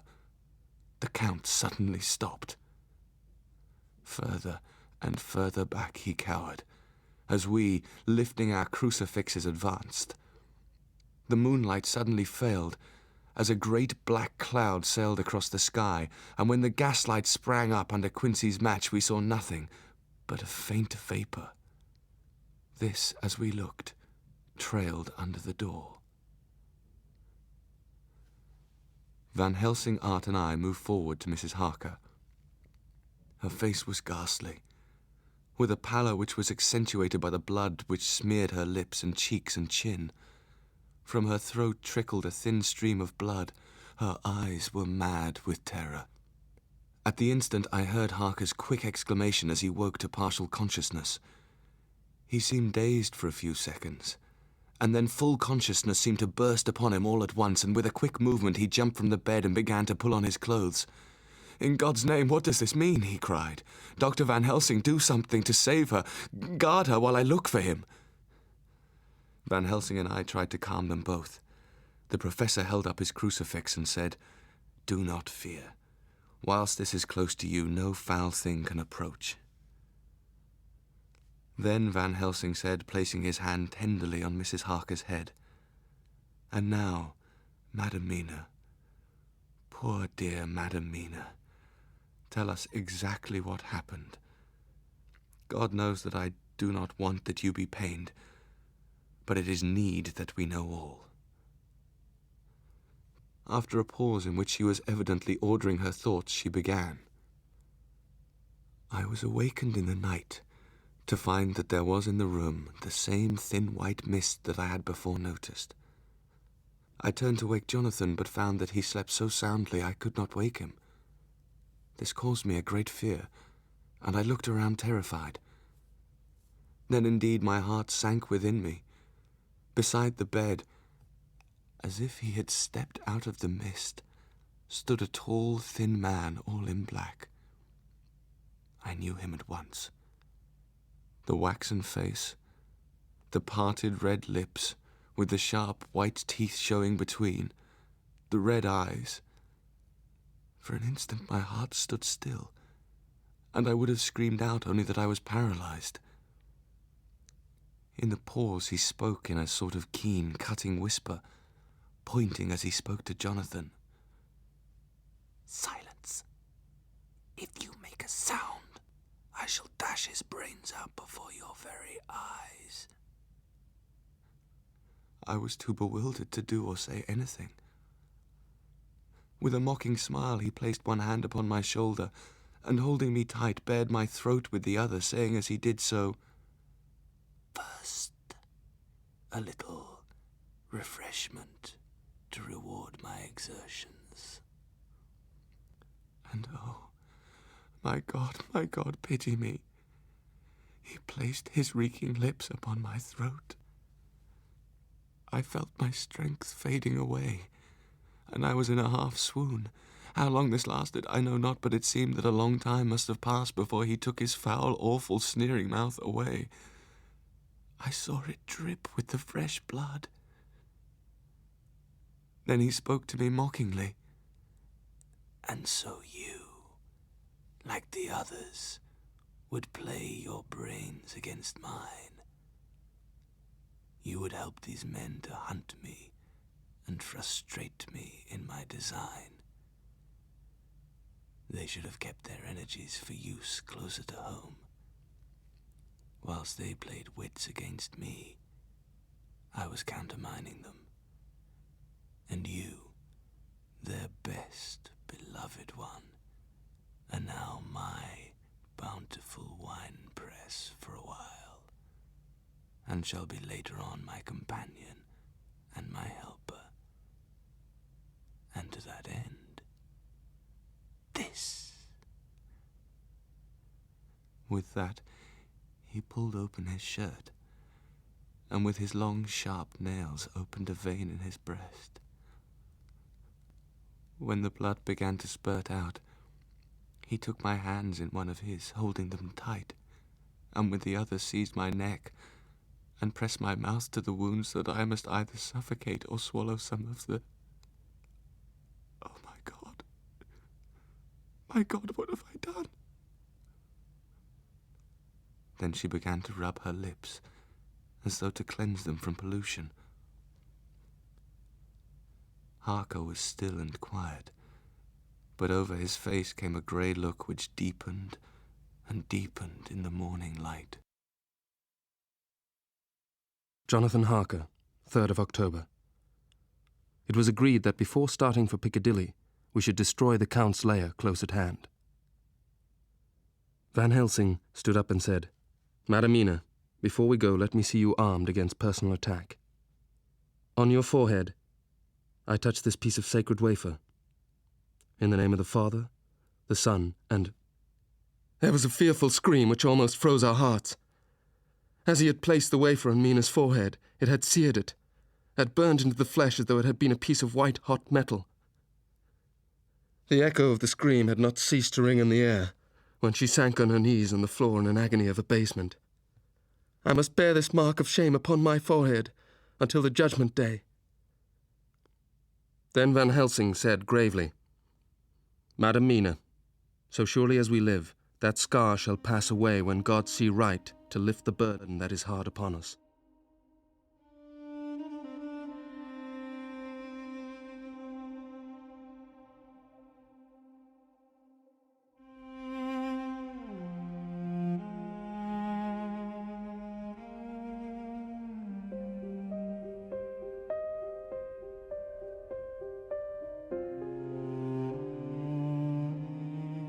Jonathan Harker.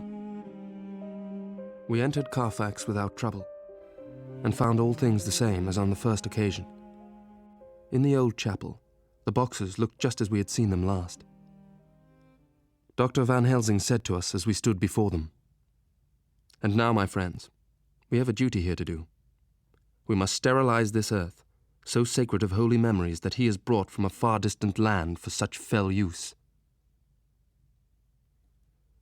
As he spoke, he took from his bag a screwdriver and a wrench, and very soon the top of one of the cases was thrown open. Taking a piece of the sacred wafer, he laid it reverently on the earth, and then shutting down the lid began to screw it home, we aiding him as he worked. One by one we treated in the same way each of the great boxes, and left them as we had found them to all appearance, but in each was a portion of the host. When we closed the door behind us, the professor said solemnly, "So much is already done. It may be that with all the others we can be so successful. Then the sunset of this evening may shine of Madam Mina's forehead, all white as ivory and with no stain." As we passed across the lawn, on our way to the station to catch our train, we could see the front of the asylum. I looked, and in the window of my own room saw Mina. I waved to her. Piccadilly, 12:30 o'clock. My heart beat as I saw the house in which so much of our hope was centred, looming up grim and silent in its deserted condition. The door opened under a slight push, and we entered the hall. We moved to explore the house, all keeping together in case of attack, for we knew we had a strong and wily enemy to deal with. In the dining room, we found 8 boxes of earth, 8 only. We did not lose any time in examining the chests. We opened them, one by one, and treated them as we had treated those others in the old chapel. It was evident to us that the Count was not at present in the house, and we proceeded to search for his effects. There were title deeds of the Piccadilly house in a great bundle, deeds of the purchase of houses at Mile End and Bermondsey, and a heap of keys of all sorts and sizes, probably those belonging to the other houses. When we had examined this last find, Lord Godalming and Quincy Morris, taking notes of the addresses of the houses in the east and the south, took with them the keys in a great bunch and set out to destroy the boxes in these places. Dr. Seward, 3rd of October. The time seemed terribly long whilst we were waiting for the coming of Godalming and Quincy Morris. When they finally returned, they came quickly in and closed the door behind them, the former saying, "It is all right. We found both places, 6 boxes in each, and we destroyed them all." October the 3rd. Before we parted, we discussed what our next step was to be, but we could arrive at no result. All we knew was that 1 earth box remained, and that the Count alone knew where it was. If he chooses to lie hidden, He may baffle us for years. And in the meantime, the thought is too horrible. I dare not think of it even now. October the 4th, morning. During the night I was awakened by Mina. She said to me hurriedly, "Go call the professor. I want to see him at once." 2 or 3 minutes later, Van Helsing was in the room, and Mr. Morris and Lord Godalming were with Dr. Seward at the door. When the professor saw Mina, he said, "What am I to do for you?" "I want you to hypnotize me," she said. "Do it before dawn, for I feel that then I can speak freely." Without a word, he motioned her to sit up in bed. Looking fixedly at her, he commenced to make passes from over the top of her head downward, with each hand in turn. Gradually her eyes closed, and she sat stock still. The stillness was broken by Van Helsing's voice, speaking in a low, level tone, which would not break the current of her thoughts. "Where are you?" The answer came in a neutral way. "I do not know. It is all strange to me." "What do you see?" "I can see nothing. It is all dark." "What do you hear?" "The lapping of water." "Then you are on a ship." We all looked at each other, trying to glean something each from the other. We were afraid to think. The answer came quick. "Yes." "What else do you hear?" "The sound of men stamping overhead, the creaking of a chain." "What are you doing?" "I am still." "Oh, so still. It is like death." The voice faded away in a deep breath, as of one sleeping, and the open eyes closed again. By this time the sun had risen, and we were all in the full light of day. Dr. Van Helsing placed his hands on Mina's shoulders and laid her head down softly on her pillow. Then the professor stood. "God be thanked that we have once again a clue. We can know what it was in the Count's mind. He meant escape. Hear me? Escape!" He saw that with but one earth box left, and a pack of men following like dogs after a fox, this London was no place for him. He have take his last earth box on board a ship, and he leave the land. He think to escape, but no. We follow him. October the 15th, Varna. We left Charing Cross on the morning of the 12th, got to Paris that same night, and took the places secured for us in the Orient Express. We travelled night and day, arriving here at about 5 o'clock. Dr. Seward, 25th of October. Mrs. Harker is greatly changed during the past 3 weeks. Van Helsing examines her teeth very carefully whilst she is in the hypnotic condition, for he says that so long as they do not begin to sharpen, there is no active danger of a change in her. If this change should come, it would be necessary to take steps. We both know what those steps would have to be, though we do not mention our thoughts to each other. We should neither of us shrink from the task, awful though it be to contemplate. Mina Harker, 30th of October, evening. I do believe that under God's providence I've made a discovery. My new conclusion is ready, so I shall get our party together and read it. Mina Harker's memorandum. My surmise is this: that in London the Count decided to get back to his castle by water as the most safe and secret way. I have examined the map and find that the river most suitable is either the Pruth or the Sereth. Now, of these two, the Pruth is the more easily navigated, but the Sereth is, at Fundu, joined by the Bistritza, which runs up round the Borgo Pass. The loop it makes is manifestly as close to Dracula's castle as can be got by water. When I had done reading, Dr. Van Helsing said, Our dear Madam Mina is once more our teacher.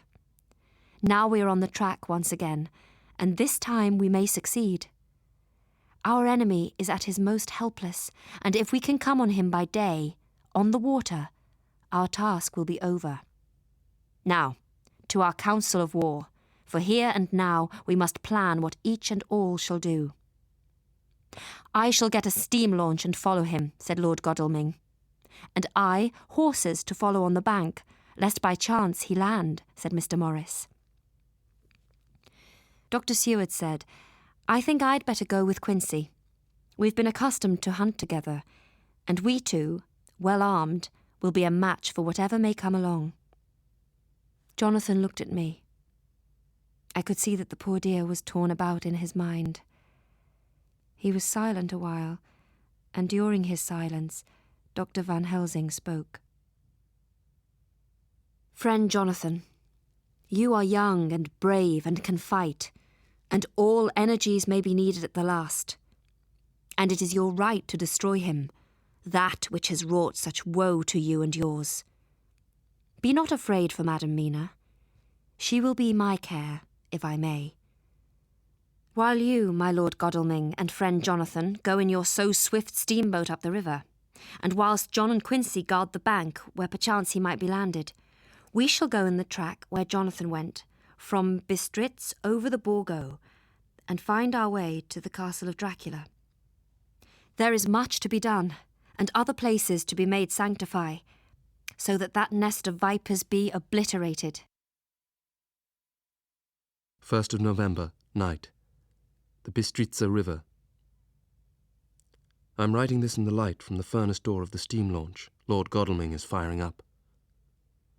He tells me to sleep for a while, but how can I with the terrible danger hanging over my darling, and her going out into that awful place?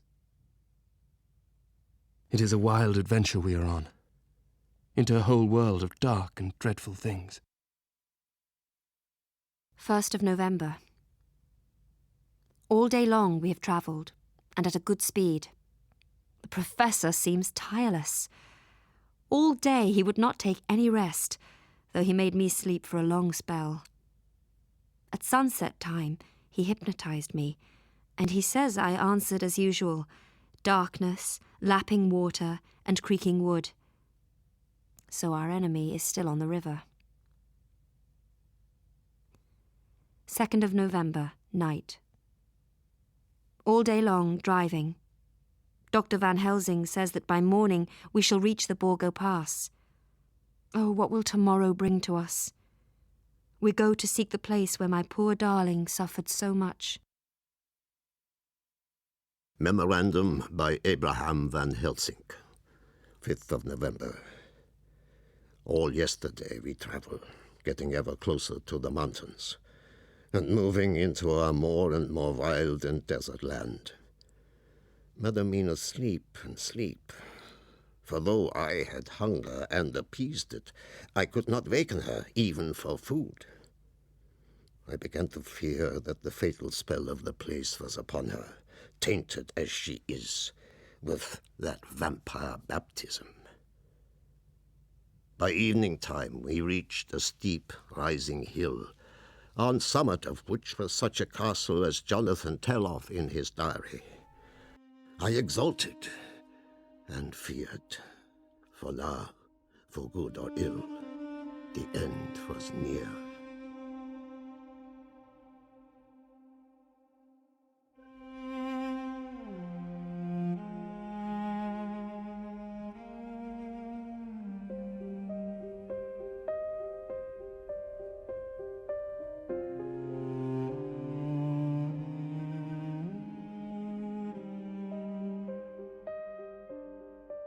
Dr. Van Helsing's memorandum.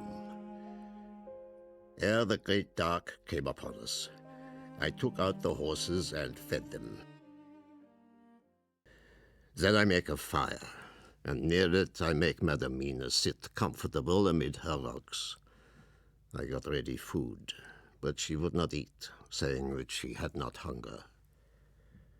Then, with the fear on me of what might be, I drew a ring around where Madam Mina sat, and over the ring I passed some of the wafer, and I broke it fine, so that all was well guarded.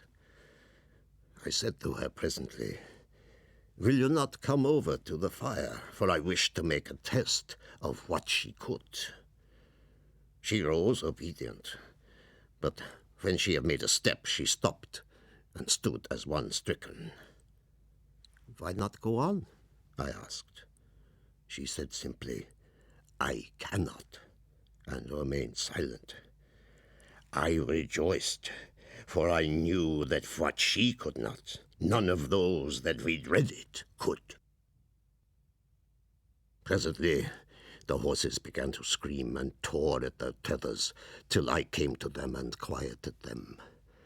The fire began to die, and I was about stepping forth to replenish it, for now the snow came in flying sweeps, and with it a chill mist, and it seemed as though the snow flurries and the wreaths of mist took shape as of women with trailing garments. I began to fear horrible fears. It was as though my memories of all Jonathan's horrid experience were befooling me. I feared for my dear Madam Mina when those weird figures drew near and circled round. I looked at her, but she sat calm and smiled at me. When I would have stepped to the fire to replenish it, she caught me and held me back and whispered, like a voice that one hears in a dream, so low it was, "No, do not go without. Here you are safe." I turned to her, and looking in her eyes said, "But you, it is for you that I fear." Whereat she laughed, a laugh low and unreal, and said, "Fear for me? Why, fear for me? None safer in all the world from them than I am." The wheeling figures of mist and snow came closer, but keeping ever without the holy circle. Then they began to materialize, till they were before me in actual flesh, the same three women that Jonathan saw in the room when they would have kissed his throat. They smiled ever at poor dear Madam Mina. They pointed to her and said, "Come, sister, come to us." God be thanked she was not yet of them. I seized some of the firewood which was by me, and holding out some of the wafer, advanced on them. They drew back before me, and laughed a low, horrid laugh. I feared them not, for I knew that we were safe within the ring, which she could not leave, no more than they could enter. And so we remained, till the red of the dawn began to fall through the snow gloom. At the first coming of the dawn, the horrid figures melted in the swelling mist and snow. 5th November afternoon. When I left Madam Mina sleeping within the holy circle, I took my way to the castle. Jonathan's bitter experience served me here. There were at least 3 graves to find, so I search and search, and I find one of them. She lay in her vampire sleep, so full of life and voluptuous beauty that I shudder as though I have come to do murder. Then I braced myself to my horrid task, and found by wrenching away tomb tops one other of the sisters, the other dark one. I go on searching until presently I find in a high great tomb, as if made to one much beloved, that other fair sister. There was one great tomb more lordly than all the rest. Huge it was and nobly proportioned. On it was but one word, Dracula. This, then, was the undead home of the king vampire, to whom so many more were due. Before I began to restore these women to their dead selves through my awful work, I laid in Dracula's tomb some of the wafer, and so banished him from it, undead forever. Then began my terrible task. Oh, but it was butcher's work. Had I not been nerved by thoughts of other dead, and of the living over whom hung such a pall of fear, I could not have gone on. I could not have endured the horrid screeching as the stake drove home, the plunging of writhing form, the lips of bloody foam. But it is over. And the poor souls, I can pity them now and weep, as I think of them placid, each in her full sleep of death, for a short time, ere fading. For hardly had my knife severed the head of each before the whole body began to melt away and crumble into its native dust. Before I left the castle, I so fixed its entrances that never more can the Count enter there undead. Mina Harker, 6th of November. It was late in the afternoon when the Professor and I took our way towards the east, whence I knew Jonathan was coming. There was something wild and uncanny about the place. We could hear the distant howling of wolves. I knew from the way Dr. Van Helsing was searching about that he was trying to seek some strategic point. He'd found a sort of natural hollow in a rock, with an entrance like a doorway between two boulders. He brought in our furs and made a snug nest for me. Taking his field glasses from the case, he stood on the top of the rock and began to search the horizon. Suddenly he called out, "Look, Madam Mina, look!" Straight in front of us, and not far off, came a group of mounted men hurrying along. In the midst of them was a cart which swept from side to side with each stern inequality of the road. Outlined against the snow as they were, I could see from the men's clothes that they were peasants or gypsies of some kind. On the cart was a great chest. My heart leapt as I saw it, for I felt that the end was coming.